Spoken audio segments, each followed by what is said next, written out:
Hey there, Petersburg Elementary School, Mr. Davis's class. We're coming at you live from Atterbury, Illinois. My next thing I want to talk to you about is timber stand improvement. Now, I know I'm kind of a geek and really like these trees a lot. I know my family, it drives them crazy, but you can't just think that you're going to have a really nice woods and just let it grow forever. You know, when a tree gets big and mature, some trees need to be taken out. Okay, junk trees, trees that aren't native or don't serve a whole lot of purpose for wildlife, they need taken out. And the reason is when you get a canopy, and we're going to talk about canopy, but basically when these trees all come into blossom and into full leaf out and canopy out, the forest floor cannot get any sunlight. And when the forest floor can't get sunlight, nothing new can grow. So you end up looking like kind of like a state park where you can walk through and see all the way through the woods, which is great. But by the time that those trees eventually die, you're left with a very young forest, because when the mature trees die, there are no young ones getting ready to come up and take their place.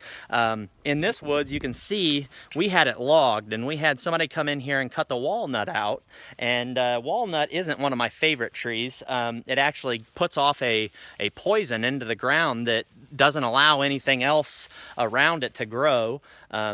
Animals really don't eat walnuts much because they're so hard to get open. So it's just not a real valuable tree to me. So we harvested some of those walnuts, and what that did was opened up my canopy. And if you can see, once spring and summer get here, and once you can see the sky, that's a good sign that there's enough light coming in to your forest floor to let it grow some underbrush like this.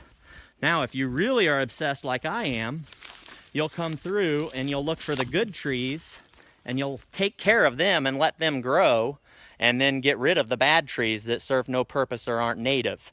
Okay, so the forest floor needs sun for it to produce new young trees. Okay, just big, huge trees that look pretty. Okay, but if you want to continuously have a good forest that produces good wood and good timber, you need to take care of your timberland. Cutting down locust trees, which are giant trees which have huge thorns on them. We got them everywhere. Usually I'm standing right next to one, but they have giant thorns on them everywhere. You can cut those down. Anything to get the forest floor opened up and letting young stuff grow. Now, here's another thing that I do. And I haven't checked this out yet, so I'm going to find out if it worked. But there's a thing called hinge cutting. And when you hinge cut something, it is taking a tree that's not real desirable. Now, when a deer needs to eat, all this stuff right here is right on his supper plate. Okay, all that green stuff, he can eat all that. Okay, but if you're in a woods that doesn't get any light down to the forest floor, where is all the food? Where's all the green stuff?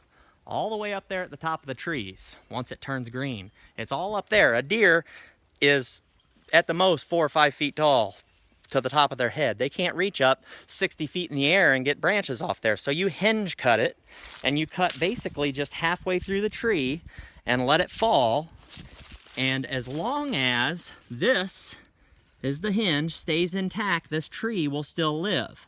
And then it'll shoot new branches up, and they'll be able to feed on those. But the cool part is you took all that food that was all the way up there in the sky, and you dropped it down here on the forest floor where the deer can get to it. Okay, so if you look, that tree is cut almost in half, but I did not cut all the way through, so the cambium layer is still connected, and this tree is still growing. Okay, even though it's laying sideways, it still has lots of green for the deer to eat, and that will supply them all through the winter to eat on this young woody browse and this green stuff this spring and fall. And that tree is dropped, and it also allows sunlight to the forest floor to let new good trees grow. This is just a junk tree, like a hackberry or something, that isn't a real good valuable tree, and it's going to let all kinds of oak trees and walnut trees grow up that are more desirable. And you can see through here I've hinge cut quite a few trees that are going to give the deer some browse to eat on, that's not all the way up in the air, but it's also going to let the sunlight hit the forest floor and grow new trees. All right, that's that.